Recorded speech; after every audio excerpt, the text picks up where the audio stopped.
Hi, welcome to Local Flavor. My name is Oystein Solberg, and we're here at the Institute for Culinary Arts, where we're hanging out with chef coach Dr. Janet Marr. Thank you. How are you today? Fine. What's up? This is my favorite day of the year right here. They say that all the time. Yeah. When they meet me. It's all lies. It's all lies. All lies. Yeah. Thanks a lot. So, what do we have here today? Well, we're going to make phyllo. Yeah. And things that we can do with phyllo dough. Awesome sauce. So, phyllo, what is this? Well, phyllo is very thin sheets dough. Yeah. Just made with flour, water, little salt, little vinegar, or lemon juice to make it stretchy. Yeah. So very, very thin. These days in our country, you can buy them in the freezer compartment. Yeah. Or your local grocery store, all rolled up like this. Yeah. But it's very thin. Very thin. So the dough itself is made and then rested. And then in the old days, people stretch that dough out until it's thin as a paper. You can see through it. Yeah. And then they use it to make sweet and savory pastry. Yeah. And once you bake them, they're very flaky. Yeah. So it's sort of like a less fattening version of puff pastry in the end product. Because you're just building layer by layer. Instead of layering the fat. Yeah. Right. So instead, puff pastry, which is same thing, but with phyllo, we can mimic puff pastry by using thin layers of dough like this and brush butter. Yeah. And sometimes people put a little sugar. If you do sweet pastry, little nuts. Yeah. In between, and then you stack multiple layers of these phyllo together with butter in between, and then you use it as a wrap for all sorts of things. So when they make it, they just kind of roll it out, and then they just kind of start like stretching it to kind of get it like bigger ginormous. And bigger. Yeah, you can kind of cover a football field. If you want to look in the YouTube, you see these people. Usually, people make them by hand during special holiday, Christmas times or Easter.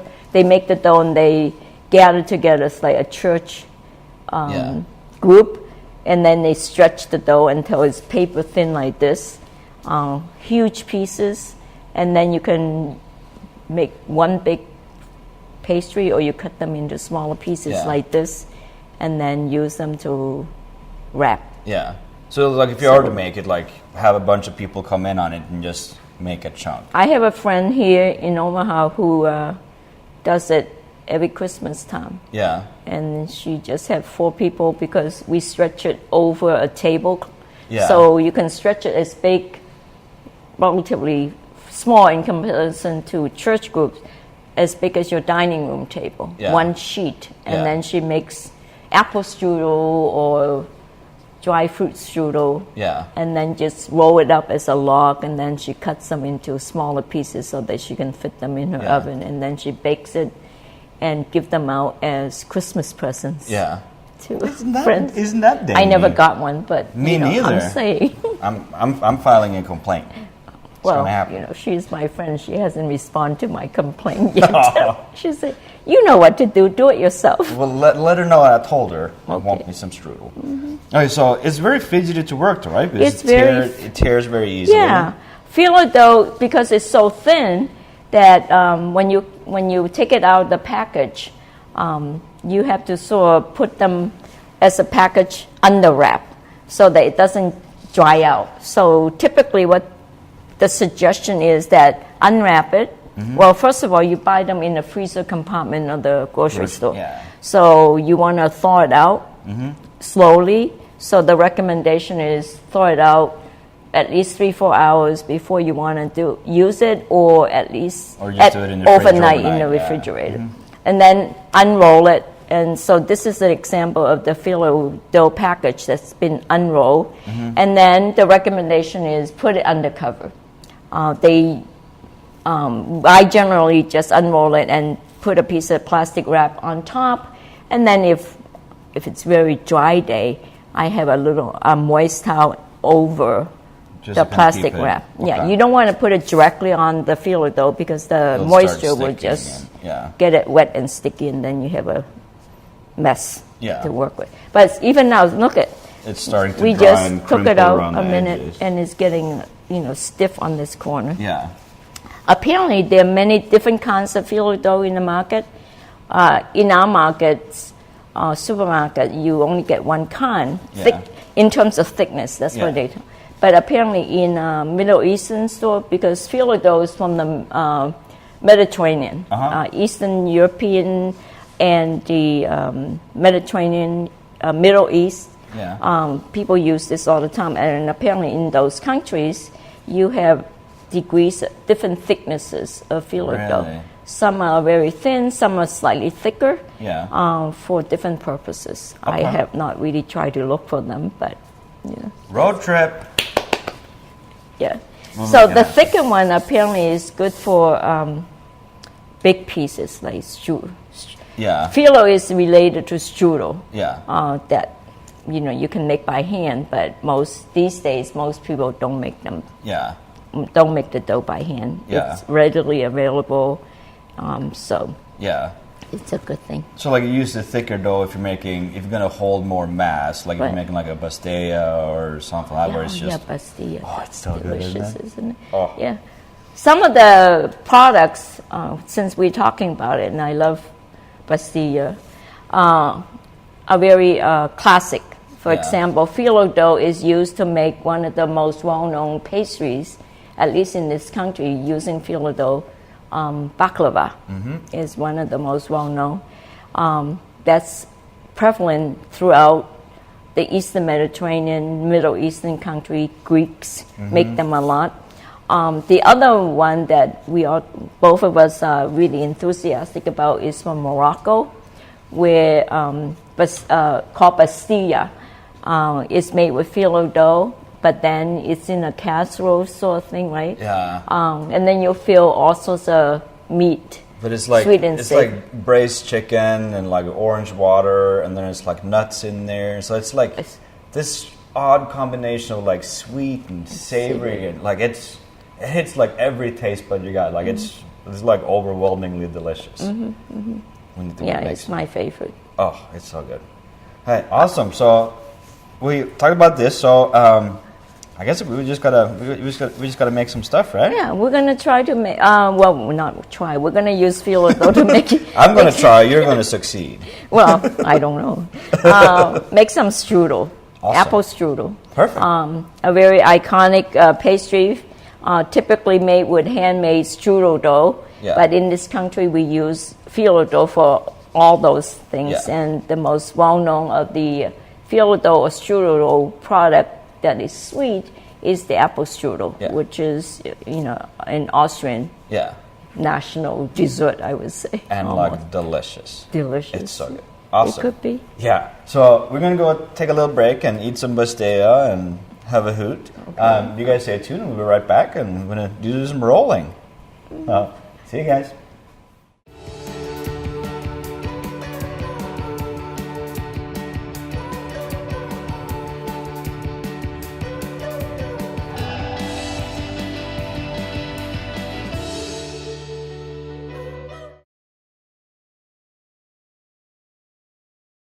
And we're back here again, and Yay! Yeah, I'm so excited. All right, so it's time to roll some stuff. Right. So we got some filling here. Yeah, Like what is it? We got some apples, raisins, and then there's there's golden raisins and some dried apricots. Dry apricot. Yeah. So I just peeled and kind of chopped up the apples, melted a little bit of butter, and just kind of sweated them with the apricots and the raisins. A little bit of sugar. I kind of like enjoy using more dried fruits, so I can kind of cut back. You do? Yeah. Oh, interesting. Because that way I don't have to add as much sugar. Oh, okay. So I could pretend we're healthy and stuff. Then we also got some ground up hazelnuts. Get a little bit of sugar and a little bit of cinnamon. Now we can do a little sprinkle nickel. And what's in that magic pot of yours? Yeah, well, what kind of apple? Lots of people want to know what kind of apple should we use. I enjoy using Granny Smith because they got a fairly high amount of pectin, so it kind of helps bind and hold it together really well. they also hold up really well while cooking, so they won't just turn to mush. You don't want to use a mealy apple. Right. No Macintosh. Yeah. And they just really hold up really well, and they got a nice tartness to it. Right, it's tart. Yeah, so it really just kind of balances out. Like you got the sweet from the raisins and the apricots, and kind of the tartness from the apples. Mm-hmm. And I like to finish mine with a little bit of lemon juice right at the end too, just so it's just nice and fresh and just vibrant and delicious. Yeah. You could also go with a raw filling. I think it's a little bit harder to roll because the apples might poke holes in the dough a little bit easier. Right. In classes, I also said that people make apple pie all the time. What's the problem? Is that sometimes it's really runny, other time it's dry, and that depends on the apple. Yeah. So if we pre-cook the filling, then some of that we can control how thick and how thin your filling is. Mm-hmm. I like the way you think. It's magic. They didn't pay me for nothing. They're not paying me yet, so I guess you have to learn. Learn to negotiate. Yeah, I guess. Okay, so let's go. So we got some butter in this pot over here. So as we said before, every piece of phyllo dough should be buttered before the next piece comes in, so that you can keep them separate, and that's what makes flakiness. The butter between layers of pastry dough. So this is clarified butter, right? Yeah, thank you very much for making clarified butter. Clarified butter is basically butter that's melted, and you let all the milk solid and the milk solid come out of the butter, and then the water that's in butter evaporate out, so you get pure distilled fat. Yeah, it's just milk fat. So it's very clear. So it's butter fat. It's very clear. And one of the reasons people do this is because the milk solid, when you cook, turns brown faster, so you don't want those speckled looks. Perfect. But it's the same to do with like when making baklava and stuff like that. Is always clarified. Right. But because butter when you get it at the store is emulsified. It's like 14% water and milk solids and stuff like that. Yeah. But it takes a little time, but it's worth the effort. But if you say I'm rushing, can I do it without clarifying butter? Yes, you can. Yeah. It's not like a do or die thing. It'll just make a little bit difference in appearance, right? Mm-hmm. Yeah. Personally, I just think that it has more flavor, so I don't clarify my butter. Yeah. Confession. But like it's fairly, we're gonna even just put it in a microwave or something, just let it melt and just let it settle. You can kind of skim the foam off the top, and then you just kind of use a brush, and then the water will set to the bottom. So you can just kind of brush out of there, and it'll still work. Mm-hmm. Yeah. But like whenever I have I usually got silly amounts of butter around, so I usually just melt the whole bunch, just let it sit, and then just cut it. That's true. You can make this in large batches and keep them forever in the refrigerator. Yeah. But you can really go to like an Indian market as well, and you can buy ghee as well. That's true. Ghee, yeah. Mm-hmm. That's delicious too. Awesome. So you want to be the master roller? Well, we'll see. Okay, so here we have phyllo dough that's been thawed out. So we're gonna make strudel, apple strudel with his filling. So I'm taking one out, and it's nice to put on a piece of plastic wrap, or we have parchment paper so it doesn't stick to your counter when you start stacking. But you can use like a tablecloth or something as well. So parchment is good because that way if you overbrush with the butter, you don't have to wash it. Yeah. So you want to brush it with clarified butter, but you don't want to drench it. So a light brushing would be good. So I like drenching. Just like I'm just fat, that way. Just like painting, I always say. So once you brush it, I like to sprinkle some sugar over it, just to give it more flavor and color when it's baking. Yeah. And some people also do some nuts or graham crackers if you want for extra flavor and crunch. So I'm going to do that. But if you have nut allergy, skip it. Yeah. Okay. Because you can really fill it with just about anything. Oh, the filling could be anything. It could be sweet as well as savory. You can savory, it's magical. I hate. So you can kind of make a strudel that just kind of follows the seasons. Like fall, you can do apple, and spring and stuff, you can do more like stone fruits and stuff like that.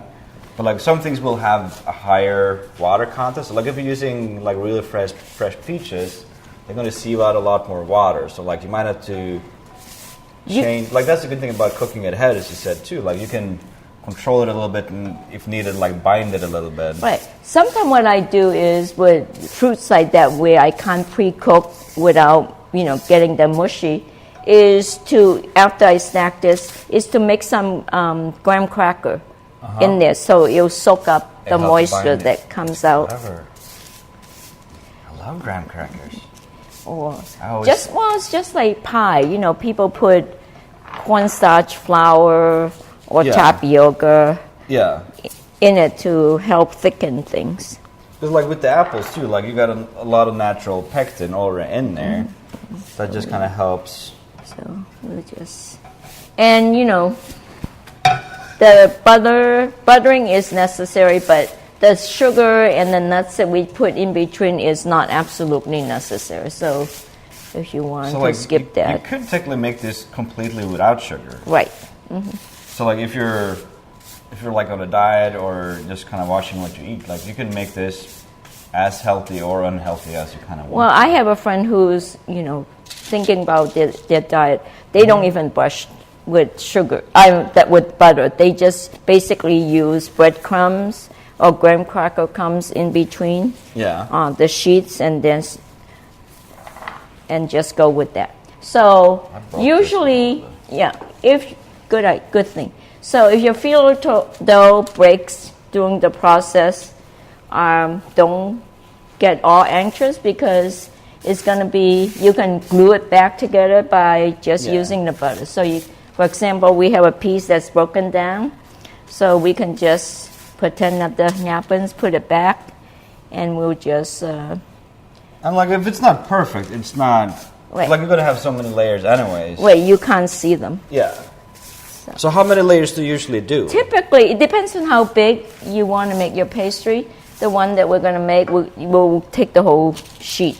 Yeah. So I like to do at least 3, maximum 6. You don't want to do too many layers, because I don't want to eat too many layers of phyllo dough. Yeah. So you just sort of, it's like a preference. Somewhere in between is fine. Yeah. So we have 3. Let's do one more, since your apples are pretty chunky. Chunky monkey. That's how I roll. So if your filling is bigger, you may want to have more layers of phyllo dough, just to make sure that your filling doesn't poke, your filling doesn't poke through. Yeah. So. Because like you can really roll this either way as well. You can either go like short way or long way. Right. It's like the best kind of wing it dessert. It's very flexible. You can put any kind of filling that you want. You can even put this. I have someone who make phyllo dough pie using phyllo dough. Really? So they do this, and then they fit it into a pie pan. Yeah. And she actually made pumpkin pie. Really? For Christmas. And is that the same one that didn't give you? Didn't give you any strudel? No. She would not be my friend if everything she makes, she doesn't give me any. Okay, I'm gonna just for texture put this. We're just going to go with 4 sheets. So I'm just gonna put some nut. You want to do your filling since you made them? So I'm just gonna pop it on there. Yeah. So you can kind of go as little as much as you want, I guess. So where you put your filling will determine how you're going to roll. So for example, the filling is on the short side. So we're going to roll from the short side, from one end to the other. Yeah, and you want to inset it a little bit. I like having about 2 inches on each side. Right.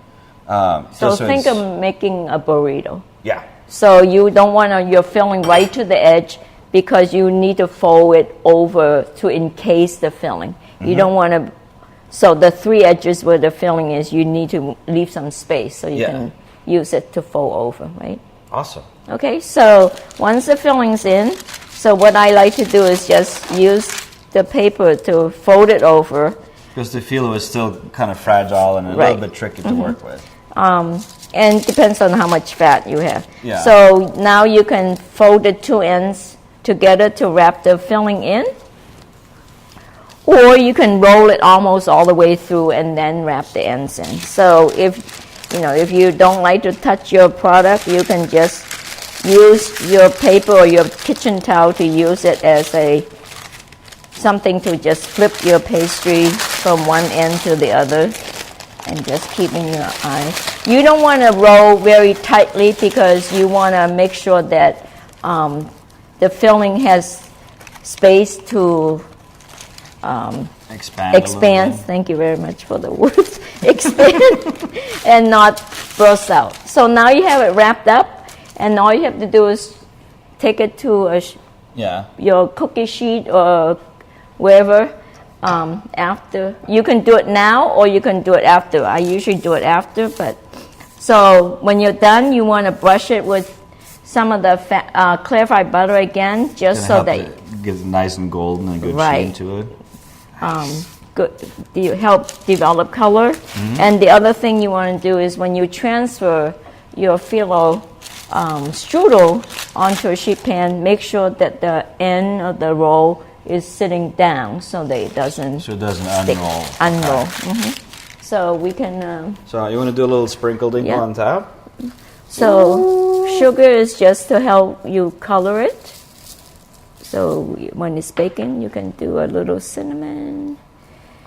And if you want, you can use like a little bit of nutmeg right, if you wanted to. You can do all sorts of stuff. Any kind of. I like. Right these days, my favorite spice is cardamom. So I sprinkle everything with cardamom and cumin. They don't work together, but when I do savory, I do cumin and cardamom. And you can also sprinkle some nuts in there. Yeah. On top if you like too. So. But you just gotta be careful that they don't burn and stuff like that. But. So once you transfer it to a sheet pan, I also like to do a little scoring on top to just help you vent it out. Vent it out, and also so that when you cut, your phyllo dough doesn't shatter all over. Heard. Mm-hmm. Okay. So this is very good to know. Yeah. Awesome. So we're gonna get this puppy in the oven. We'll be back in a little bit, and then we'll get this thing baked, and we're gonna eat some stuff. I can hardly wait. I'm so excited. It's awesome. So you guys just stay tuned, and we'll be right back.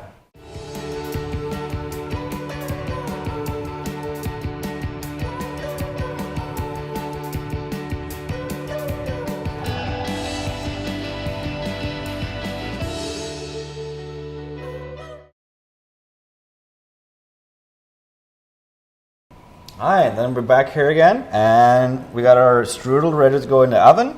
Yeah. Isn't it pretty looking? It looks nice, isn't it? I did good work. You did great. For a change. For a change. Okay, so we're going to bake it. So we're going to start off baking at a very high temperature, just so develop flakiness at about 425 degrees for about how long would you say? About 10 minutes. 10 minutes. And then you just turn it down to like 350, and then go another 10, 15 minutes. Until it's done, type thing. So you want to bake at a lower temperature for the rest of the way because you don't want to brown it too much. Right? Yeah. Burn it up. But like the bake time is going to be different depending on filling. Like if you're starting with the raw filling, it's going to take longer. Like some chunkier thing is going to take a little longer. Right. So bigger ones take longer. Yeah. So you kind of just got to keep an eye on it. Once it starts kind of looking bubbly, happy, juicy, delicious, you're good.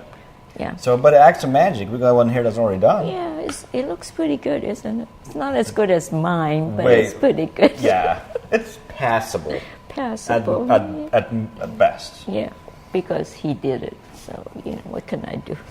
I went to the store and just bought it this morning. You. No, I didn't. Okay, you want to bake it until it's nice golden brown. So you don't want to take it out too soon. Yeah. You want to develop color too, right? I can just hear this one. Yeah. Isn't that a pretty sound? Yeah, it's very good. It sounds like fresh bread. Food is enticing, isn't it? Oh, it's so awesome. All right, so when you cut it, you want to just make sure to use a bread knife. Don't try and use anything else because it's just going to end up smashing it. The other thing is, I always tell students, don't go straight up and down, but saw. Yeah, yeah. So I'm just going to try and cut it kind of in the middle. So I'm not applying any pressure really. and just kind of letting the knife do the job. And then when you slide it apart, you see there it's just ooey gooey filling and just very, very flaky, just super crispy around. Some of the filling is going to fall out. That's inevitable, but you can just push it back in there, and it works out just fine. Yeah. So when serving this, like you want to, like people are going to eat a lot of this because it's like super silly delicious. So I cut like a pretty solid piece. Now the other thing you can do is that you can make them make it smaller for individual serving, Yeah. and then you don't need to cut or anything. Totally. Done. And then when they bite into it, it's going to be like a steamy pillow of just apple cloud. Right. It'll be delicious. So- So you can serve this with like a creme anglaise or just a little dollop of whipped cream. Like you can do so many things with it. I like to eat it when it's hot. Yeah. I mean, not hot, but Yeah. warm. So it's good. Because like you want to let it rest maybe like 5 minutes at the minimum to just kind of let the sugar settle a little bit. If not, you might have like hot lava hot in your mouth. Yeah. But like a little bit of warm, I totally agree. Yeah. It's so delicious. So the good thing about using the filo dough and doing it as a pastry is that, for example, when you have time, you can make 10 of these and keep it in the freezer. And then when you have friends or party, you can then take it out and bake it off. Yeah. It's magical. Anytime you like. I think we need to eat some of this, Jana. Yeah, look at how nice it is. Look at it's flaky. So don't be too concerned if you bake it and some of your filling ooze out. It's inevitable. So some of that reason could be is just roll a little too tightly. So next time you do it, don't roll it as tight. Yeah. We need to eat this. Thank you so much, Janet, for coming and making some strudel action. I'm taking this home, you know that, right? I'll take this one. Be sure to check out our website for recipes and more pictures of Janet's pretty face. So, thank you. Thank you. This was good times. It's a good product. Yeah. So be sure to stay tuned for future episodes, and thank you. Not about fat.